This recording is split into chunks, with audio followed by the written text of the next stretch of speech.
This is Paul Schneiderman today on the 152nd edition of Sports Untold podcast, also on Rainier Avenue Radio. My special guest is one of America's most iconic and successful football coaches, Dennis Erickson. Coach, I'll get back to you in a minute. My podcast is now on Spotify, YouTube, Amazon, Google, iTunes, Podbeam. You can go to sportsuntoldpodcast.net. Um, I had an ex Twitter problem recently, so I have a new username. It's PLS Lofts is underscore, but there's a little story behind that. My producer Olivia Coyne is here. Olivia's doing a great job. Olivia is just finished the UW and she's applying to law school now. Olivia's going to have a couple questions today for Coach Erickson too. Well, Coach, I promise you I get back to you. I am right now. Dennis Erickson coached NFL with the Seahawks, the 49ers. His college football coaching career is very extensive with Idaho, Miami, Montana State, WSU, Wyoming, OSU, ASU, and he was an assistant at Utah. Coach Erickson won two national championships at Miami. He was a coach who won conference championships with four different programs.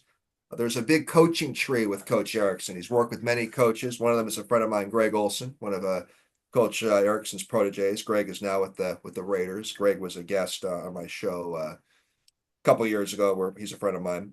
Uh, Coach Erickson is in at least, I think, six different sports Hall of Fames. Well, any event, Coach, thank you for coming on the Sports Untold podcast, also on Rainier Avenue Radio. My pleasure. Glad to be with you. Thank you so much. I got to ask you something. Speaking of all these Hall of Fames you're in, and I'm going to ask you kind of this question's going to probably make you think for a minute, maybe kind of a tough question. I'm really curious. So, if you were inducted into a particular Hall of Fame where they asked you to wear one of the university colors that you were part of, would you go in with Montana State jersey or colors, WSU, Idaho, Wyoming, Miami, OSU, ASU, Utah? Which one would you pick? If Boy, that's a tough question, but I got to go with Montana State, blue and gold. I coached there, but I played there, and it gave me the first opportunity to coach. To be honest with you, and played for a guy by the name of Jim Sweeney, who also coached at Washington State. So, if it wasn't for Washington State, I probably wouldn't even got a start in coaching. you go in with your Montana State or a Washington State jersey, did you say? It would have to be Washington State to start with, but I'm from the state of Washington, so you got a Cougars. The Vandals gave me my first head coaching job in Idaho. Obviously, Miami. Obviously, we had a lot of success there, and love that job. So it's really hard to pick, but I have to go where my roots are, which is Montana State. Montana State. And then Washington State would be number two, probably. Washington State. It's pretty hard to if you win two national championships not to like Miami. So Right, right. I had a lot of fun there. So I mean, it was Oregon State was great. We had a great run at Oregon State, unlike any one they ever had. I mean, we were 12-1, and third or fourth in the country at Oregon State. That's a pretty good deal. And I love the fans there because they had a lot of success over the years. So that was always a great place. So it's kind of hard for me to make any decisions on any of those, to be honest. But like I said, Montana State's where I started. Sure, sure, sure. Well, I knew that would give Well, you actually, Billings Central High School is where I started. That was my first coaching job. I was head coach at Billings Central High School, that's Catholic right. High School in Billings, Montana. Then got hired at Montana State as an assistant. So that's kind of where it started. Love it, love it. You mentioned Jim Sweeney, and today I posted your interview on social media, and a friend of mine, a guy named Matt Biondi. Matt's went to Washington State. And he's actually worked in sports broadcasting. And Matt has a question for you. You mentioned Jim Sweeney already. He wants to know what influence Jim Sweeney has had on your career. Um, I think he had affiliation with him at Montana State and Washington State, and so Matt has a question for you about the influence Jim Sweeney's had on your career. Well, he had a tremendous influence on me. I mean, he gave me my first scholarship. Actually, gave me my first coaching job. I was a graduate assistant for him at Washington State, and then when he went to Fresno State, I went with him and coached for him. At Fresno State, and then I left and went with another Cougar, Jack Elway, to San Jose State. So, but Jim had a tremendous influence on me, even as a player. I mean, I played for him, played quarterback at Montana State. And what was also very interesting is my dad was an assistant under Jim at Washington State. My dad was a high school coach in the state of Washington at Ferndale and at Cascade High School in Everett. So my dad had a great influence on me, but him and Jim were good friends. And that's kind of how I got connected with Jim as a player. Well, that was another question I was about to ask you too. Is your influence your father, Pinky Erickson, right? Your dad's name was Pinky, right? Well, exactly. And Yeah, yeah, he yeah. great influence. I mean, I grew up in the locker rooms. He was a head coach at Ferndale back in 1958. I remember it. He had a great team. And, I was on buses going to games with him when I was 8, 9 years old. So obviously, the influence he had as far as my coaching career and my life was, was just fantastic to have that opportunity. Your dad and Jim Sweeney were big influences on your career, obviously. I want to ask you about another gentleman. I didn't know this until recently when I was doing a little. I followed your career pretty closely, but I didn't know that you worked under John Madden at one time. Tell us about working with John Madden when you were at the Raiders at one time. Well, I didn't work with John. I wasn't with the Raiders. I don't know where he got that, but I Okay, knew John. I knew John, but I never worked for him at all. okay. I think I got some misinformation on the internet. I I would know. I would know if I coached for John Madden. Yeah, Believe okay. A little bungle there, but thanks for me. correcting me, Coach. Yeah, I gotcha. Um, I want to know something that I'm curious about your career. If you did not go the pro and college football route, what career choice you think you would have made? I would have been a high school football coach and I guess a teacher. I don't know. It's hard to tell. I just want to do something where I had an influence on young people's lives, and whether it's coaching or whether it's teaching or whatever it might be. That's what I was going to end up doing. So I just was very fortunate to get the opportunity to coach and be around young people and not just the players, but I mean, when you're on campus, you get to know the students, you get to know all the different people, plus the profs, and I mean, it was a great career. Coach, I think I'm continuing to learn the lesson. Today's an example. Don't over rely on Wikipedia but for information. So the John Madden tie they had with you was not all accurate. So okay. Um, Coach, I've asked these two questions about every guest I've had for several years, and I always get fascinating answers. Who is a living sports figure? It can be a coach, manager, player, someone in the sports world who's still with us you would love to interview or spend time with. But who's a deceased sports figure in history you would have loved to have spent some time with? Well, it's really hard to say. I mean, I had an opportunity to coach Warren Moon, who probably was one of the greatest quarterbacks who ever played in the NFL, and I'll go back to an old Husky who's not alive now, but he had an influence when I was young as a player. A guy by the name of Hugh McElhenney, look him up, was one of the great players at the University of Washington. But there was a lot of people that had influence, people that I coached for. Sonny Holland, was I coached for him at Montana State, and different Sweeney at Washington State, Jack Elway.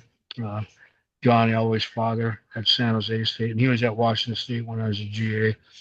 So there are a lot of different people that I can't think of all of them. I don't want to leave anybody out, but there's a lot of them that had a lot of influence on me. Is someone like Vince Lombardi? He must be a deceased person you'd love to have spent time with in the sports world, right? Well, of course, yeah. You look at Vince Lombardi and what he did just for football in general. A guy by the name of Sonny Holland, who was a coach at Montana State that's no longer with us. But, there's a lot. I took something from everybody that I coached for or with. And you always do that. You take it to the next place that you are, and you always take a piece from somebody. And I was able to do that. But, without a question, my dad had more influence on me than any pro coach or great coach that is around. And he was a high school coach, coached at Washington State, coached at Montana for Jack Elway. So he had, a very good coaching career. And then you got to go with your mom too. She put up with all of us for all those years too. So you gotta give credit to those ladies. I'll tell you that. No doubt, no doubt. Well, you sure have a lovely sister, Julia, who I've known for years. So. Some good Julia's ladies in the special. Erickson family, right? Oh yeah, three Uh, sisters. I grew up with three sisters. I was the only boy in the family, so I had to defend them all the time. They were younger than me, and I wanted to make sure they went out with the right guys. that's right. And That's right. That's right. Coach, back to the question I asked you. Who is a living sports figure, someone in the sports world that you'd love to interview or spend time with, someone who's still with us that you would find fascinating to spend time with in the sports world? well, I like to spend a little time with Bill Belichick, to be very honest. I mean, you win six Super Bowls or seven Super Bowls. He's a pretty special guy, and was an outstanding coach. He worked his way up through it. But I mean, there's a lot of great coaches that were out there. I mentioned Jack Elway. He was a great coach that had a lot of influence on me, and Don James was a guy that I had great respect for and competed against him when I was at Washington State. But Jim Lambert. I mean, there's so many of them that I grew up around, and of course, because of my dad, I got a chance to see a lot of those guys back in the day. Who's someone in sports outside the football world you would enjoy spending time with? Well, there's a lot of them. I mean, Ken Barron comes to. I mean, he was a guy that hired me at Seattle, but he was a great guy. It's hard to say. Donald Gotcha. Trump. I'd like to spend some time with Donald Trump. Interesting guy. And I'm not a big politician by any means, but there's a lot of guys you learn from. A lot of guys that we wouldn't know who they are. That if you listen close enough, you always learn from somebody. Any president would be interesting to spend time with, no doubt about it. Hey, Olivia, jump in here. Olivia has a couple questions for you, Coach Erickson. All right, so my first one, you coached at both Pac-12 and Mountain West schools. What are your thoughts on conference realignment between these conferences? That's a very good question. I don't like the alignment that's happening in college football at all. I don't like where it's going, but it is where it's going. Uh, uh, I'll miss the Pac-12. I mean that was a great conference, and now it's broken up. So they're doing what they can. I think Oregon State and Washington State obviously are going to be in the Mountain West, and they'll make a good conference uh, with all that. But I'm against the NIL. I'm against all that stuff. I think we're losing the wrong idea about what college football is all about. And I do think players should be paid without a question, but I think they got to do it the right way where, everybody's making the same amount of money and go from there. And the NIL now it's like pro football, and it's going to turn into a mess, I think.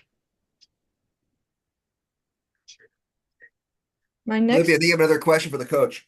I do. Do you prefer coaching college or NFL football, and what were the main ways it differed? Well, I really like coaching college football. Uh, because it was a little different in those days. I mean, you dealt with the students, you dealt with the university, you dealt with the parents along with the players. You had an influence on them without a question.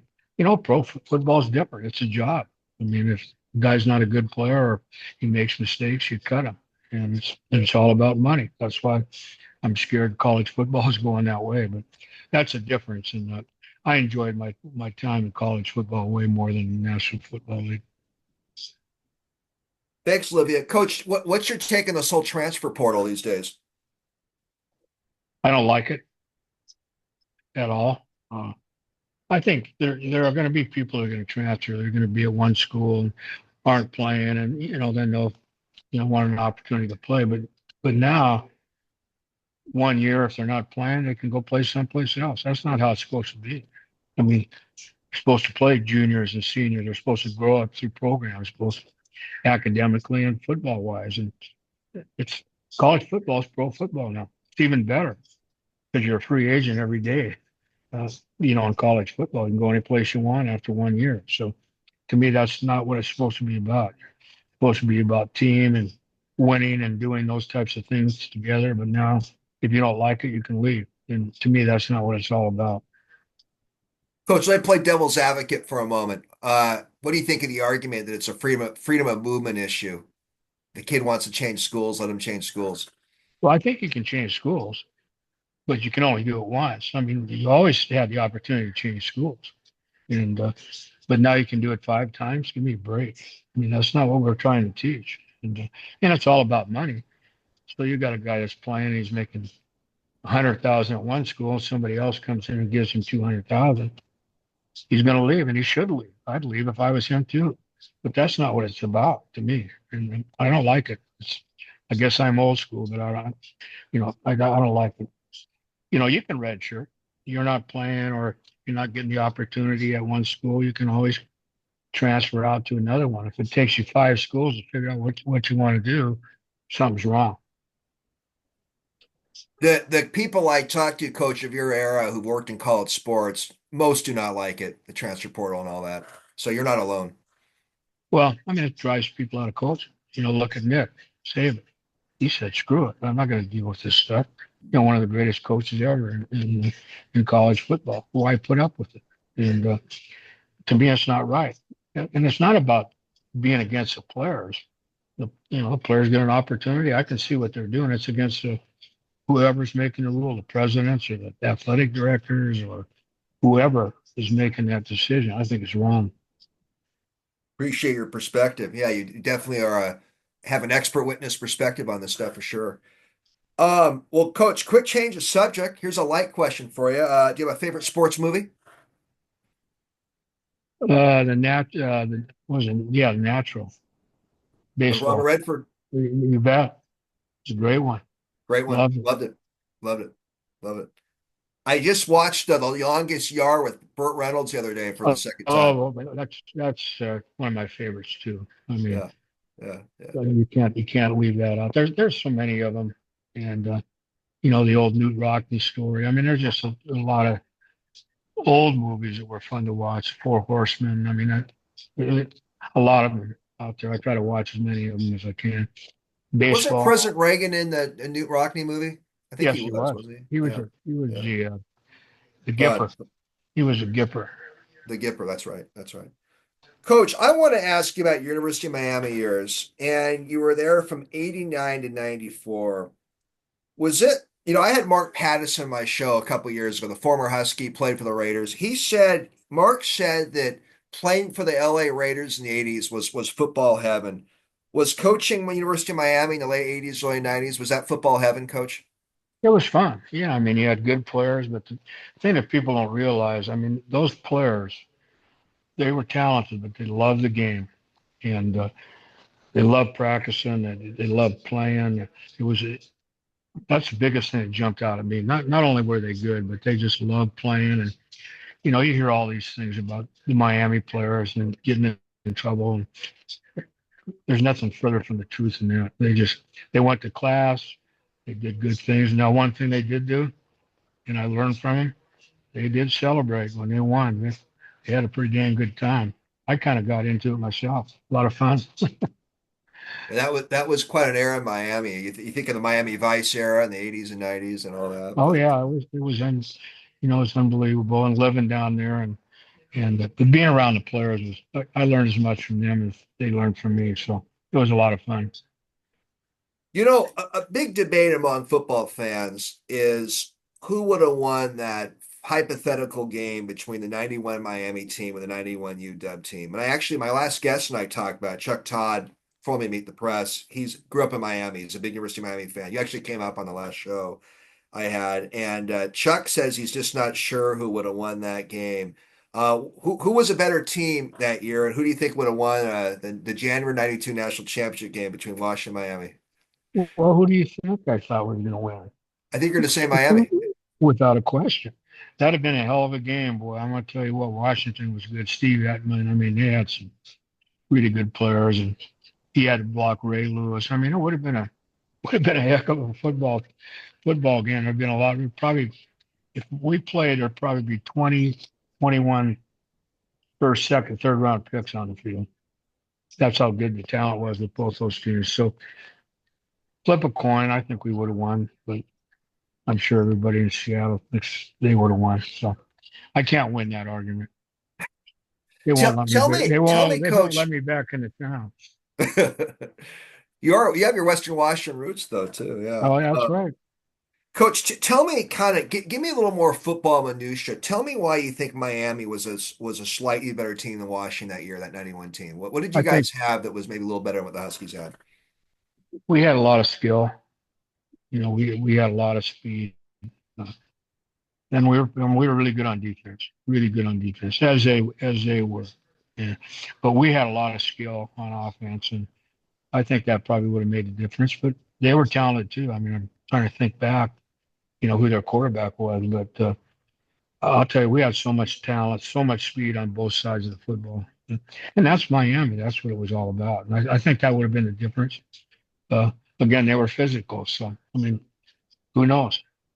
We never will find out unless we Do you can. like the way the NCAA has set up the football championship series in this era? Yeah, I love it. Yeah, that's how it should be. You know, so Gotcha. I knew it was going to happen. You have four teams now. You got eight. Who are the eight going to be? Who are the, you know, now it is what it is. So you're going to have eight teams, I think, and you'll find a good championship champion there. So yeah, I like the playoff, and I think it should be there the way it is right now.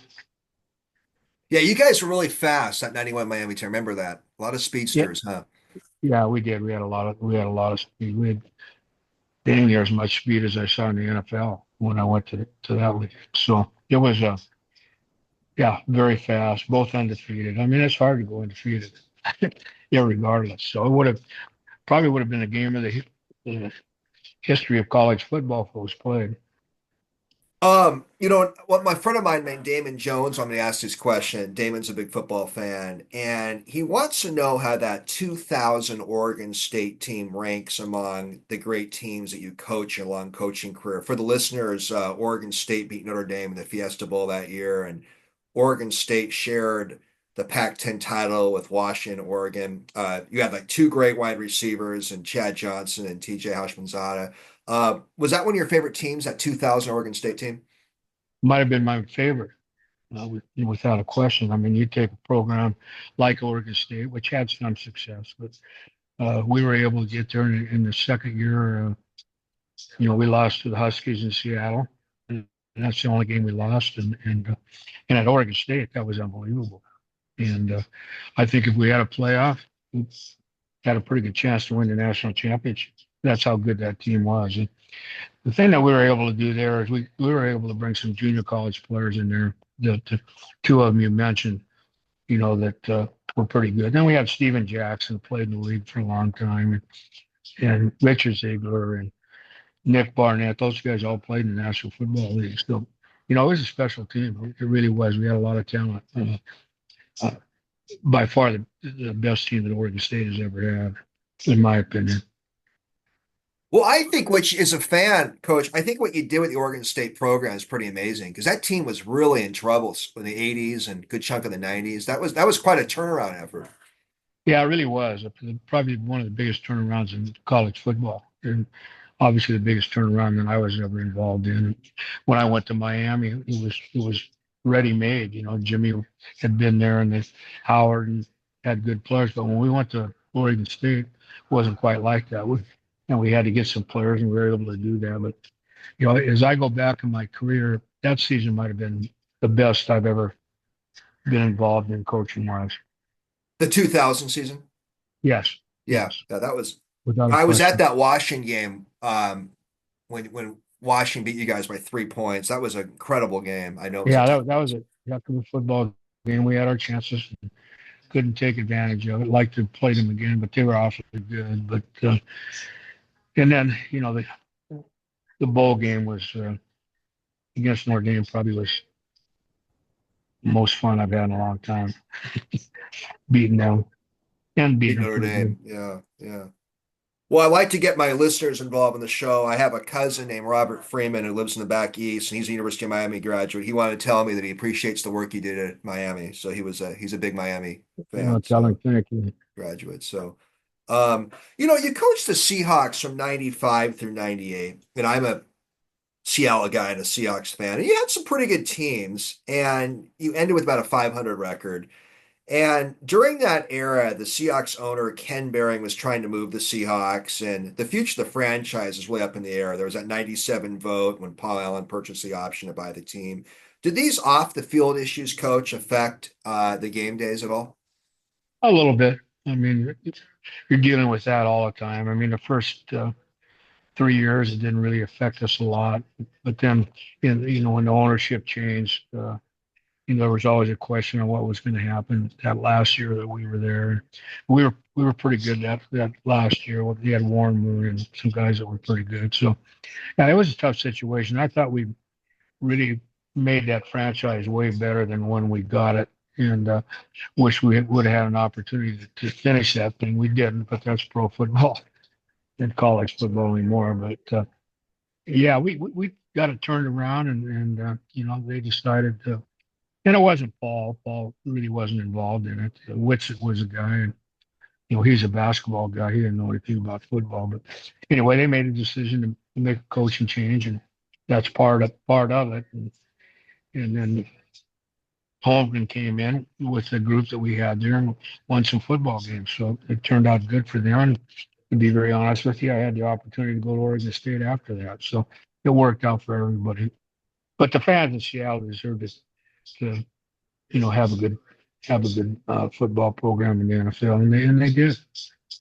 I think you mentioned earlier, coach, on the show that you had a pretty good relationship with Ken Behring, the owner. Uh, Not really. I was just kind of kidding, but yeah, I got to know him pretty well. He hired me. Well, actually, his son was a guy that was kind of more involved in the football part of it than Ken was. But I had a good relationship with Ken. And Ken didn't make any decisions. He didn't make any decisions to let me go. That was Paul. But yeah, I like Ken. But really, when you look at it in the NFL, we didn't have the money to spend. That some of the other teams in the league did at that time. Yeah, Got I to have remember there you were got some to pretty have good teams players. there. Um, there was a famous play, and this hit Seahawks fans, or infamous play, pretty hard when Vinny Testaverde was given a touchdown, a very controversial call. And as a result, I think that results in the Seahawks not making the playoffs. Coach, do you think about that botch call a lot? Yeah, it was a bad call. We would have been in the playoffs. I mean, it wasn't even close. Didn't have instant replay in those days. So if we would have had instant replay, we would have won the game and went to the playoffs. And who knows what would have happened? But yeah, that's I still deal with that at night sometimes. Not very much, but Never forget that play. And correct me if I'm wrong. I think that NFL enacted instant replay in part because of that horrible call, right? that's why that's what started instant replay. That Yeah, particular call. yeah. We can call So instant I did replay. have a lot. So I did have some influence in the NFL. That play. Well, that play really changed it changed your career. It changed Oh the yeah, Seahawks yeah, history. Oh my gosh. yeah. That was a bad call. So what else can you say? No Not much doubt. you can No do doubt about it. about it. No doubt about it. You guys would have made the playoffs and stuff. I want to pick your brain on this. So you mentioned Don James earlier, and as a fan, I think of two excellent coaches, Don James and Tom Landry. Very serious guys, not all business guys, not guys that you laugh around with or anything. Then you have Pete Carroll, another very successful coach, and Pete's a little more of a high fiver, a little more of a chit chatter. Would you say stylistically you're kind of in the middle? You got Landry and James, very serious guys. You got Pete, who's also serious, but more of a fun guy. Are you kind of in the middle, would you say, stylistically? Yeah, exactly. Yeah, I knew Don pretty well. He was very serious, and Tom Landry, and yeah. Pete was he had a lot more fun, and yeah. So I was kind of in between those guys, and they all have success. There's a lot of different ways to do it, as you know. Belichick's about as serious as you can get. And he's more like Tom Landry than Pete Carroll, I think. I wanted to pick your brain on that because I kind of viewed you as kind of in the middle between those different types of styles. So, interesting perspective. Coach, I have a book over here, The Football 100. I think they rank Brady as the author ranks Brady as the top player in NFL history. Do you buy that? Do you think Brady is the best in NFL history? pretty hard to argue with it. I mean, there was a lot of great players out there. I mean, you can go back and there's some great ones, but if look at the last 20 years, I would say Tom Brady is probably the best that played. But there's a lot of there's no defensive players that ever get mentioned in that. There's no linemen that get mentioned in that, and it's always a quarterback. So he had a great career. It's pretty hard to argue with that. I think the writer has Reggie White and Lawrence Taylor in the top five. I know one thing. I wouldn't want to block him. It takes two or three guys to block him. So Right, right. Another question I got for you is from Carlos Devalle, who's been on my show. He was a Seattle TV sports yeah, broadcaster. I And remember. Carlos has Moscow, Idaho roots. He wants to know if you remember the Corner Club in Moscow, Idaho. I remember the quarterback club very, very, very, very well. Spent a lot of time there occasionally, Okay. but Okay. one of my favorite spots. He said it was a great, great restaurant, and he wanted me to mention it too and stuff. Yeah, it's a lot better beer than food. Gotcha, gotcha. Um, do you have any? Can you share any coaching story of a player? I mean, sure, there's many that really, really through your coaching turned around as a player. Can you mention anybody that just one in particular or two that you felt like they really benefited from your coaching, became much stronger players? Well, I think I had an influence on a lot, on a lot of players. I think I had a great influence on Tim Rosenbaum, who was my quarterback at Washington State. We went through some things. His father passed away. His junior year, he was kind of all over the place, and then his father passed away. He had cancer, and so his senior year, he really had a tremendous year. We had a good team at Washington State then, and beat the Huskies, which is always big there. And so I think the influence that I had on Tim really showed because of the loss of his father and what he wanted to get done and honor his dad during that season. So that kind of jumped out at me. Yeah, oh, that's a touching story. I remember that when Tim's father had passed. Yeah. As a kid, I went to the Washington State basketball camp, and I remember Mr. Rosenbach was involved. He was a Right. He so was assistant AD at Washington State at the time. right. By the way, do you ever wish you were an AD or a general manager? No, no, definitely not an AD. No, a general manager in the NFL, yeah, I could deal with that because you're dealing with football all the time. ADs now, they've got to wear so many hats. I Oh mean, yeah. so many different sports. And you got Title IX, and now you got the NIL. And I don't know, being an AD now would be pretty tough. During the 90s, coach, when the Seahawks were attempting to move, did you have to kind of, with the whole Save Our Seahawks movement, did you have to kind of take a careful line with that whole issue? Oh, yeah, without a question. I mean, I left Miami, and it wasn't that I wanted to go to the NFL when I left Miami. I had opportunities. I turned a Denver job down at the same time. And I had John Elway as a quarterback at Denver. That's how stupid I was. But I wanted to go home. I wanted to go back to Seattle and help that franchise because that's where I was born and raised. And so when I took that job and I went there, and now all of a sudden they're going to move someplace else. Yeah, I mean, I had they moved someplace else, I'm not sure what I would have done. I might have, obviously I needed a job, but I might have looked a little harder. So yeah, that bothered me because I was told that would never happen, and Right. it did. So that's pro football. Yeah, So, exactly. yeah. Exactly.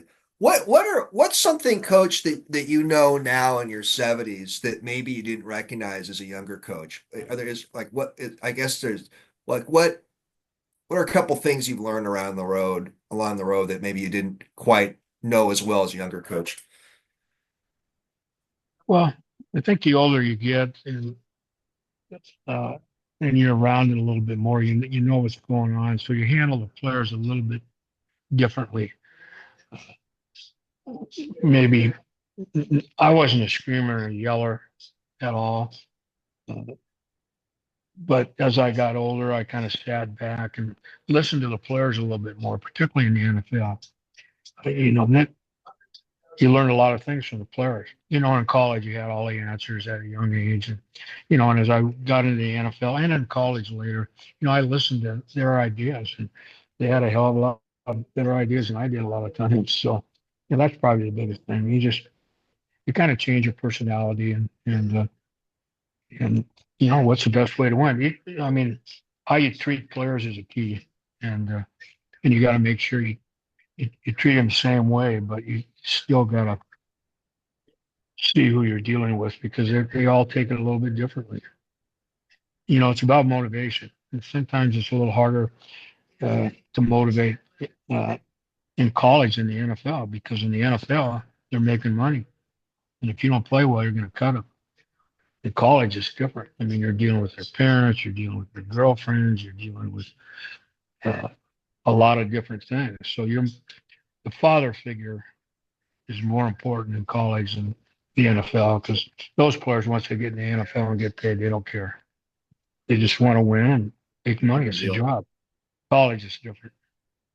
Coach, let me get a couple more questions and I'll let you go. You've been so generous with your time. Did you like your Arizona State years? Yeah, I did. No, I did. I enjoyed it. It was a little different town than I anticipated. It wasn't. The college was. It wasn't a college atmosphere, I guess, is what I was saying. I mean, there were 60,000 students, and some of them were on campus, some of them weren't.